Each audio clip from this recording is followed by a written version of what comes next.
What's going on, guys? Welcome to Kings of the Storm Weekly number 2. I'm Solid Jake, joined by my beautiful man over here, Zoya. They can hear you, man.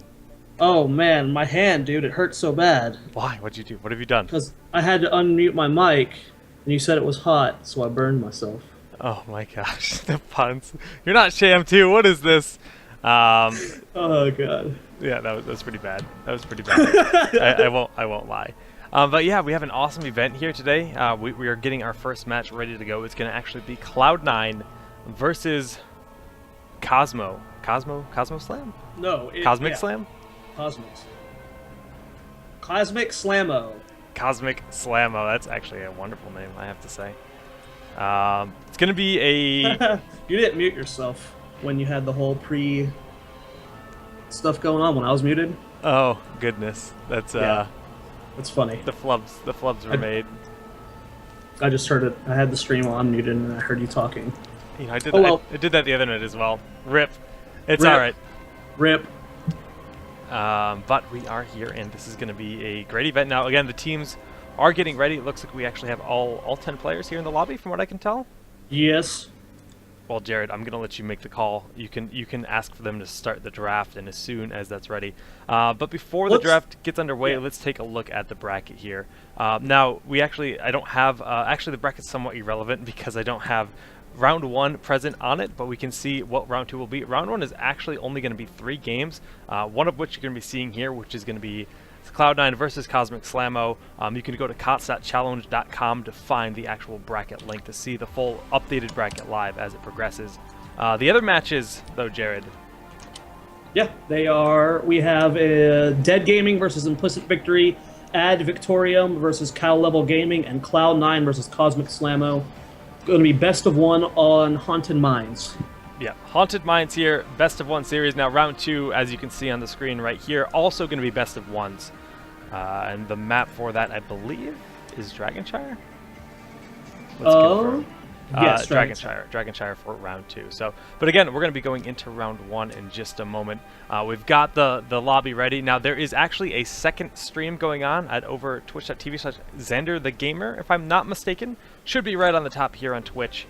Xander the Gamer, yes. You keep making me check all my tabs, Jake. It's good. It's good. You have all the tabs open. Like I have all the tabs. Doing it right. Now, this, again, is in fact one of the weeklies. These are happening every single week. You guys actually casted you and Champ too, and we saw some really good performances. I mean, 2ARC making some big upsets happen.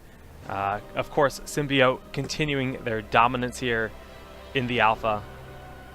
Let's go ahead and go over the points as well. These are all actual qualifiers that lead into a grand final monthly tournament type thing. First place gets 16 points, second gets 10, third gets 6, fourth gets 4, and then fifth and sixth get 2, seventh and eighth get 1. Every other place gets 0 points. So based off last week's performances, we have the list of the teams that are in points right now. It's only the first. I believe there's 4 qualifiers, and then the major, or is it 3? It's going to stabilize. Right now it's a little bit weird because it started like in the middle of a month. So the next big one's going to be the weekend after BlizzCon. So I guess that means there will be 3, because there will not be a qualifier the weekend of BlizzCon. Right. Because we'll be there. Yes. Pretty much, yeah. A lot of the members on these teams will be there. We'll be there. CSC, you name it. Most people that are involved in this event will actually be at BlizzCon.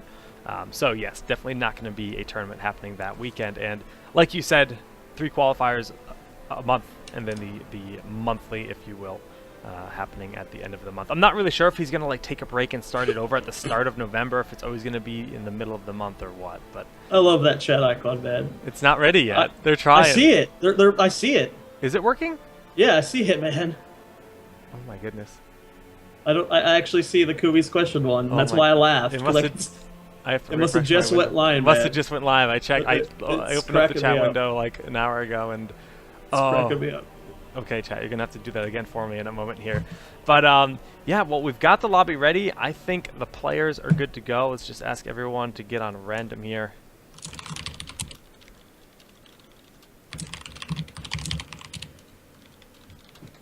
Now, I don't actually know who has the higher seat here. I think that determines who gets. Cloud9 has the higher seat. Yep. And we'll see if they want to pick ban first or second here. Oh, I see the money pig. I see the money pig. I approve of the money pig in the chat. Oh, it's showing up in chat. The money pig is real. The money pig is real. Team Symbio Gaming has 3 money pigs now. They are so close to world first actual team of money pigs. I mean, I'm sure there might have been 1 or 2, but like with pubs and stuff. But yeah. with an actual team, they're going to be rocking all money. Oh my god. Well, we've got a quick ban on Arthas here to start out this draft, and we can actually shift right over to the draft screen. We got Cloud9 versus Cosmic Slamo, and yeah, a nice early decision. I mean, Arthas largely considered to be the best tank in the game by many. It's just a safe, solid, because you have to understand that neither of these teams have seen each other play much, more than likely. I doubt they're scrimming against each other. These are just, I don't think Cosmic Slamo has had much play on any tournament at all. So for Cloud9, they don't have any chance to study them, and there's only been 1 match with Cloud9. So banning Arthas is just a nice, safe ban against a team that you don't know what to expect against. Yeah, like you said, it seems like a very just clean ban, and Uther also going to be the ban here coming out of Cosmic Slamo. Pretty generic, pretty basic ban, just nothing too crazy, and first pick is going to go straight on over to Tassadar here. No surprise on the Tassadar pick. I find it a bit surprising you ban Uther over Tassadar and just let them get Tass, just because Tass is such a high priority pick right now. But maybe Cosmic Slamos just have more trouble versus Uthers, and they're not really that afraid of a Tassadar. I personally think Tassadar is still considered the best hero in game. Yeah, a lot of people would agree with you. I mean, he's just so incredibly well-rounded. He doesn't really have any downside to him. Yeah, he's the perfect hero. He really is. I mean, he's got defense, he's got offense, and he's got escape. So, and plus, Archon. Let's not even talk about Archon. It's so very strong. So Protoss overpowered in 2 games, guys. Wow. Not so much in Brood War. No, not so much in Brood War. That's for sure. But SC2, yeah, Jared. All we need is a Sentry hero here, and so don't even joke. Don't even joke. You're gonna make so many people quit this game. Okay. We have a lot of Zerg players who transitioned over from StarCraft 2. I know Scarlet's playing this game. We got Idris, Chef, LZ Gamer, all played Zerg. You're gonna upset some people when Blizzard hears this. And they're like, "Whoa, why didn't we think about that?" Force fields. Well, guys, we actually just in case you aren't familiar with this UI, we actually have both pick a noob and Tyrael. Wow. Those are both very aggressive picks. Very I like aggressive it. Those are very solid picks. They're going for 2 heavy initiators, which gives up the opportunity for Cloud9 to just pick 2 assassins right off the board right now. And I wouldn't be surprised if we saw a Falstad pick from here. I've seen a lot of Zuna's Falstad, and it is very impressive. Maybe we'll see Falstad Nova. It just because the odds of Cosmic Slamo picking another warrior is pretty low, and the chance of them going double support with this double warrior comp is also pretty low. So they don't have to put too much priority into either a warrior or a support right now, unless there's like a comfort pick there that they really want. So I wouldn't be surprised if we saw the 2 high priority assassins picked right now. I agree, and Falstad does seem like the better option here. I mean, Vala's starting to fall off a little bit. We're actually seeing Reign of Vengeance picked much more often than Strafe in the current state of things, which is quite interesting if we just look at previous patches in the game, because Strafe was picked, I'd say, 99% of the time here. Tychus and Rhaegar, that's a throwback. Yeah, they've got the Bloodlust here. They've got the Archon Odin Bloodlust coming out of Rhaegar. Incredibly strong start to their draft, and they're going to have to look for a nice warrior, though, because Tyrael and Anubarak obviously being picked on the other side of things, and Arthas being banned out, that leaves, well, we have Chen, and we have Stitches, and of course, ETC is not a very common pick. So it'll be interesting to see what they end up with here for a warrior on their side of things. What do you think would be the best? Something with a good initiate, a long distance one, because they've got the Archon Odin, so you want to lock the team down. I mean, Stitches is just a good pick all around right now, just because he does so much damage and the hook can always make plays. But maybe like we see like a Kerrigan or a Sonya It just depends on how they're currently playing right now. I haven't seen Archon Odin Bloodlust in a long time, just Yeah, because most teams stopped letting teams get that. because of things like Zeratul and Void Prison being able to just completely shut it down. As soon as you see that come, you just throw down the Void Prison, maybe get a kill out of it if you can, but just back up. There's so many things that disengage Emerald Wind, and we should see a reactionary pick like that happen here in the draft.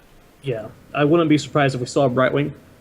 With Uther banned and Tassadar and Rhaegar both taken, and Tassadar's not really considered much of a sport anyways. Brightwing's the obvious choice against this comp because of the Emerald Wind. I don't know if we'll see the Zeratul 2, especially with so many assassins still available.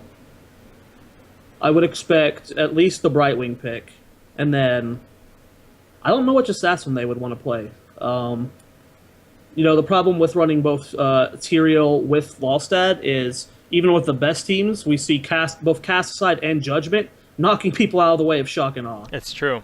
It happens so many times. Happens constantly. So I don't know if the Falstad pick would be best here, but giving Falstad to Zuna is like I've seen Azuna scrims. I've seen him in. I casted a replay the other day that Trickslayer sent me, where it was like a mix. Like it was an actual team versus team. It was just random versus random, and like Zuna hit every shock and awe, every single one. It's just he's disgusting. Well, we actually have Tychus on screen here on Jitte's side. Again, they still have Tassadar in that composition. Within the overlay that we have in Heroes of the Storm, there's a bug where it actually thinks the center slot is being took up by me as the observer. So it's never going to show the center player here. So that's going to be just a little minor. We don't actually have like a real draft system. We're actually just in a lobby where they're announcing the drafts in the chat. And just so that it's clear with everyone, we see the main roster here on the screen of one team. This is actually Cloud9, and on the right side it says enemies. That is the opposing team. Currently you can see Tyrael and Anu Barak. Like you said, it's going to be interesting to see what we see come out of Assassins. How do you feel about Raynor in the current state of things? Raynor's great. The problem is that he doesn't start scaling until he gets much better at level 7, and then he gets really good at level 16, but outside of those, his damage just isn't good enough. So if you can play like more of a late game comp and wait till that moment, that's like once he's 16, he just starts destroying people. So he's a good pick, but I wouldn't expect a Raynor at this stage. Raynor's like a hero that you pick last. You never use him like a mid to early pick for a Raynor, just because he's not that high priority. You don't have to worry about someone sniping your Raynor ever. Yeah, it's going to be pretty unlikely that you're going for a Raynor and he's going to be already taken at that point, at least in the current state of things. But everything's kind of been shifting around lately. I've seen last pick Arthas. I've seen last pick Uther. I mean, the meta's it's fluctuating a little bit lately. Yeah, so I run a tournament called King of the Nexus. You do your events and you do help CC with his. When do you think us organizers are going to start enforcing a time limit on picks and bans? I think because in other games we do it. They do it. I think that we have to figure out a good way to do it. Stitch's Falstad coming out here. Okay, so they're actually going to be going for another tank. They're actually going to be grabbing Stitches largely to deny Stitches, because they already, I mean, Arthas is banned out. They already have Anu Barak and Tyrael. They're saying, look, Stitches is the best tank left in the game. We're going to grab him and Falstad as well. An interesting choice. After seeing, I believe it was Shrek on Ice last week, they ran like a 4-warrior like Abathur comp, or like a 3-warrior Abathur Uther comp that was just ridiculous. Stitch is being built a lot of different ways now. No matter how you build him, though, he always seems to have really good damage. And Stitches is the kind of hero that can just... If Stitches lands a hook with a Anu Barak and a Tyrael, it's like you're not getting away. I don't care what hero you're on. You are I mean, yeah, you're not going to be feeling too good. But yes, Chen, of course, being the last really like decent, viable selection here for them. They're going to fill out their roster with Chen and Vala. So this is actually... This is a good blood class. Yes, this is like terrifyingly good in terms of a bloodlust composition. I mean, it doesn't affect Vala all that much, but the move speed alone, the move speed alone that Vala gets is worth it. Yeah. It's still really nice, allowing her to get out or get in. And we've got one more pick here remaining for Cosmic Slamo. We have to keep in mind, though, Cloud9 is kind of new, and we are seeing a lot more Rhaegars, even in comps that we would expect a Bloodlust, that we're seeing the Ancestral Healing, just because it can swing things so drastically. We should expect a bloodlust, but I Yeah, wouldn't be super shocked. while I agree, they have both Chen having the double health bar with Panda Pals, also known as Storm, Earth, and Fire, and we do have Tychus having the second health bar. So and Archon, and Archon shield with the shield. So I really can't see them getting ancestral healing for any reason at all. Brightwing, like we said, having that disengage with Emerald Wind will almost definitely be getting Emerald Wind in this situation because they could need it. I mean, yeah, they're very tanky and they have a lot of stuns available, but they're not going to want to overcommit. Would you have rather seen a Brightwing pick over the Vala, just to prevent them from getting Emerald Wind? I mean, you already have the great damage from Odin Archon. You can actually build Brightwing a little bit aggressively and get stuff like Bribe, allowing you to get more mercenary camps on the map. Give you the omnipresence. And yeah, I actually think that would be a really cool thing to do. But still, Zeratul is available, but they didn't have a support. So ready up. I'm readied up. I'm good to go. Yep. Go. Good luck. Have fun, guys. This is going to be game 1. Now, this is a best-of-1 series here in the first round of Kings of the Storm weekly number 2. That means do or die. It's single elimination. If you lose this game, you are out of the tournament.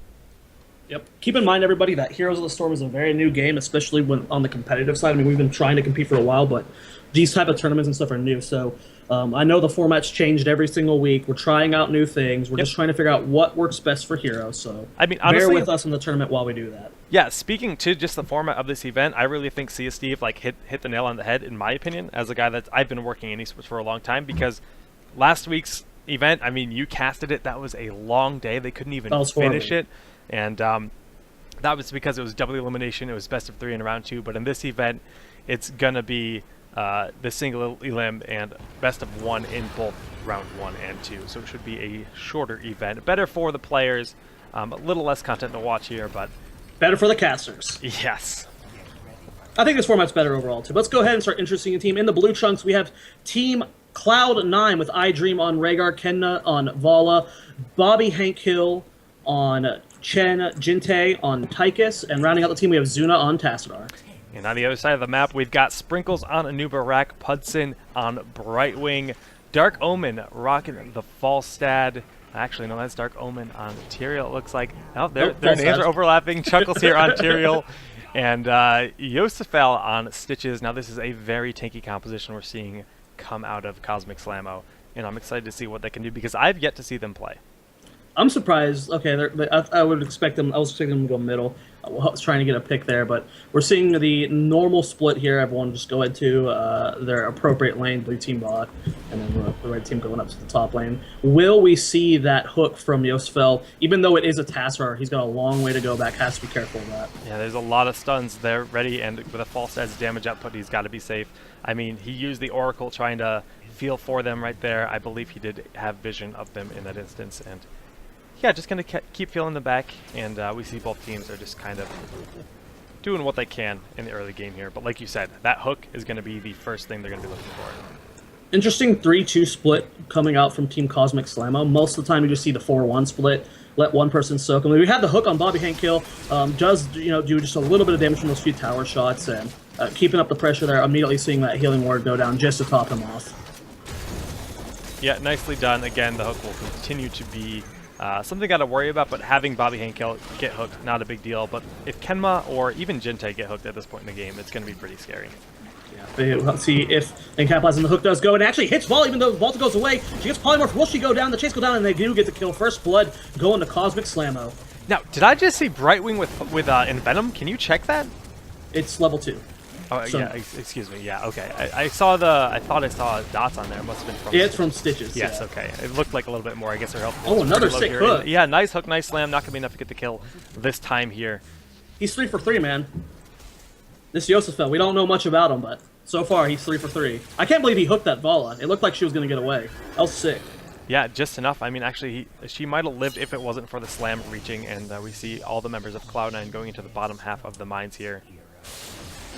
And looks like they want to just spread, divide, conquer, and get as many skulls as possible. These two middle packs do have the most Cs, but we actually have multiple members here coming down from the middle lane. And we have a big initiation here. And Zuna does try to do a flank from the back, get Bobby Hankill poking at the front. It doesn't look like any team is willing to initiate. We're waiting from that hook from Yosefel or for Sprinkles to dive in, and both teams just kind of feeling each other out, not wanting to engage too hard. Big storm from Zuna. The hook does go down, but he does disperse out of there. Bobby Hankill coming up from the right side. Will they be able to secure the kill? Sprinkles does try to dump out of there. Gente's going on Yosefel right now. A big stun on Kenma. Sprinkles is actually getting pretty low. He's not backing off. Will he get out of the shield? Does seem to save him. Kenma's now dipping low. Hudson is chasing him down. Will not secure that kill, though. Zuna gets hooked again, gets polymorphed, but does end up getting in the back line, and there's just no one dying here. Yeah, I mean, honestly, two very tanky teams. Bobby Hankill is getting very low, and yes, Dark Omen does finalize the kill. And they're just going to be backing up here as Gente is on the hunt for them right here. They're going to leave the mines, and Cloud9 should just clean up as much skulls as they can. But at this point, I mean, that was just like, I think that's how this game's going to go. Both teams have so much sustainability. I mean, we can see on the side of Cosmic Slamo, they have an incredibly tanky team, and Rhaegar can provide a lot of healing, but Kenma is in a bad spot here. He's got to run. If the Tyrael knocks him off his mount, he's going to be in a tough situation. And yes, we're going to see all the members here falling on. iDream going to try to get him out, but not going to be enough. Kenma does fall. But nice, but oh, a big hook on iDream. Team wasn't ready to capitalize. Sprinkles stuff was still on cooldown. If that stun was there to follow up, they might have been able to secure the kill on Rhaegar. But currently kills are 3-1 in favor of Cosmic Slamo. They're going to have a slight skull disadvantage, but it's not by much. I mean, yeah, the golems do look drastically different when it comes to the size, but yes, the 4 skull difference doesn't make a big difference here. Nice pickup here on the Knights here for Cloud9 that'll allow that to push the other lane back opposite of their golem, and iDream just grabbing the watchtower here. Now, speaking about the composition that we have here for Cosmic Slamo, what do you feel about, I mean, they have Stitches with the hook, but they also have a new Barak for the hard engage. Do you think that's just gives them, do you think it's good to have the multiple options of engaging, or do you think it's kind of like opposite of what they want to have? I mean, it makes it to where they both can engage on a team, or they have a way to keep someone stun locked when Stitches lands the hook. So, I mean, it's not ideal, but you can make it work depending on how you play it. And we do see here that Zuna's actually delaying capturing the golems. Both teams are doing that. You know, it makes it to where your siege giants are behind your wall when they're defending against the giant, making sure they don't die. If you don't do that, it's, you know, they just get killed off so quick. Yeah, just maximizing the efficiency on the golems here. Very nicely done. Now we do have both golems pushing. It doesn't look like Cosmic Slamo even wants to try to push with theirs. They just want to defend. And I like this decision here, but we do in fact have 4 members of Cloud9 ready to try to push with their golem.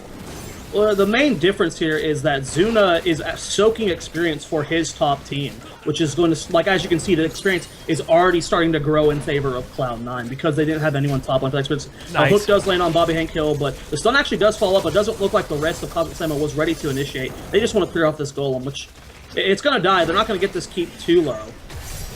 I mean, yeah, the golem's going to do a little bit of work, but I actually like the choice, the fact that they did, like you said, Tassadar is not only soaking, but Tassadar can then shield the towers, do a sizable amount of damage to the golem, and we can see that this was defended incredibly effectively between Tassadar and the Siege Giants. Level 8 to level 7 round. The actually experience isn't that different. It's, I mean, there's a small lead for Cloud9, but I thought it was just going to be a little bit bigger. I guess the 3 kills didn't help make that little bit of a difference here. And we have most of the team here, 4 Team Cosmic Slamo in the top lane, just cleaning up these Siege Giants. But at the same time, Cloud9's backdooring. They're just pushing. They realize that they have an opening here. They're going to get this fort for free and just back on out here. A nice pickup. Just honestly, they saw an opening, they went for it, and that was just great game sense. But we do have a big turn down here. The hook is not going to be real. A new Barak is not going to get anything. Bobby Hankill is a little forward, but he's got a lot of health, and he's going to be just fine. Now, we should have the next mine soon. And while we're on the topic of the mines, what do you have your graphics settings set to? Because the lights on the stream look insane. Probably medium, I hope. I don't think that's the case. Okay. I don't know. It looks like there's fireballs on the stream. It looks like there's fireballs. It's pretty intense. I don't know what's causing that. I don't know if that's like a graphic thing. Okay. As soon as this falls back, I will check and fix that. Hashtag production. Okay, let's check. Graphics. Lighting, is that medium? Okay, we have something happening here. Yeah, my lighting is in fact at medium. Maybe it's the shadow that's screwing it up. But we do have Chuckles here in the front, lying Dark Omen, trying to throw a little bit, and Sprinkles could initiate at any moment if he decides to, but it looks like they are going to be backing off here. But we do have level 10 for Team Cloud9, which is a huge lead, and Cosmic Slamo is barely, not even halfway through 9 right now, so this is going to give Cloud9 a huge advantage when going into the mine, because they're going to have, let's actually let me check what Rhaegar took. He did take Bloodlust. Yeah, no surprise there, and we actually have Panda Pals going off right away as the members of Cosmic Slamo float on in. Ballside actually just getting deleted really quick here. Bloodlust is down, and Cloud9 is just burrowing through them, just plowing through them. Burrowing, not really the word I wanted. You can see that Thor just does massive damage, and the Archon, showing the strength of this composition and how deadly it is at level 10, especially when you have heroics and your enemies do not. I'm actually really shocked we saw Cosmic Slamo go into the mines right on top of them when they knew that there was a level 10 disadvantage. And I mean, Bloodlust, I mean, just level 10 alone is something you don't want to fight with when you don't have it. But against a Bloodlust Archon Odin composition, I mean, that was just crazy. They got completely decimated. I mean, yeah, we're going to have a massive golem here, and this is going to give a massive opportunity to just push. And, like, honestly, they could go for a death push with a golem this big. It's definitely not game, but, I mean, Bloodlust won't be ready by the time their golem's getting to the gates, most likely. It's a relatively long cooldown. I believe it's 120 seconds. Yes, I believe so. Yes, 120 seconds. So the golem, I mean, will push relatively quickly. I mean, it is in fact a 78 skull golem, and he's going to hit like a truck. If they are able to Bloodlust with it, they might be able to end the game, but that's probably, I think that's the best option here in my opinion, is to just try to push, try to do as much damage, at least get a keep out of this, because taking a team fight in the mines like that, going in, like you said, without heroics, was the wrong option. You should try to go in the opposite side of mines, maybe get 20-30 skulls like they did, but don't commit to a fight until you're level 10, and once you're 10, maybe you can contest the golem in the mines. Well, everything is up besides Archon. It's got 25 gosh. seconds left. But there we go. Initiate on Jinte. Will he get the Odin down in time? The strafe does happen. Archon is popped as well, and everything is just changing suddenly. Looking like a good initiation onto the Tychus is turning suddenly with Tyrael dead. A new Brax just about to fall. Stitches falls as well. And Tychus, he's still alive in his Odin. It was a hard initiate, but just not good enough. Jinte was able to survive, Zuna able to survive, and now a 3-for-0 swing. The Golem is still over half HP, and we have 4 members of Cloud9 still strong to push. And Bloodlust is still up as well as Storm, Earth, and Fire. Wow, I mean, I just have to say everything they did there was right. They saw it and they just went. They popped the Odin, they popped the Archon, and they just started doing massive damage, removing people from the fight incredibly quickly. While the Golem was in the back line, obviously, if you're standing around the Golem, he's going to slam. It forces you to relocate, reposition your hero, and just allowing them to fight on their terms here. Now, this keep falling already at the 10-minute mark here. Just one more smack and it's dead, giving a 3-level lead here. And we have Yosel might end up going down here. He does. Another 2 kills swinging the favorite Cloud9. And this Bloodlust still up. You have Storm, Earth, and Fire. This core should fall here. Storm goes down. Dark Omen's trying to delay as much as possible. It just doesn't matter. Cloud9 is going to eliminate Cosmic Slamo and move on to round 2. Wow. Really, really like dominant play there. There's not a lot to say other than the fact that, like we already pointed out, entering the mines right there. I mean, the game was relatively even. Cloud9 had a little bit of a lead, but entering the mines and losing, I believe it was 4 members. It's really risky to enter the mines behind your opponent. If you're in the top lane and they're all in, they're already in the mines, you have to then funnel in, and it puts you in a vulnerable position. Yeah. But you add heroics on top of that, and it's a scary situation you're in. Yeah, definitely. I mean, I was shocked when they went in right after them. I mean, I was expecting, maybe someone goes bot lane and they try and get like as many skulls as possible while you take camps or something, but to just go in like that, they got obliterated in the game. I mean, it started off okay for Cosmic Slamos. They were landing all their hooks, and because of the composition they had, no one was getting away when they got hooked. Yep. But, when you go into a situation like that, you're just going to get melted, and that's what happened.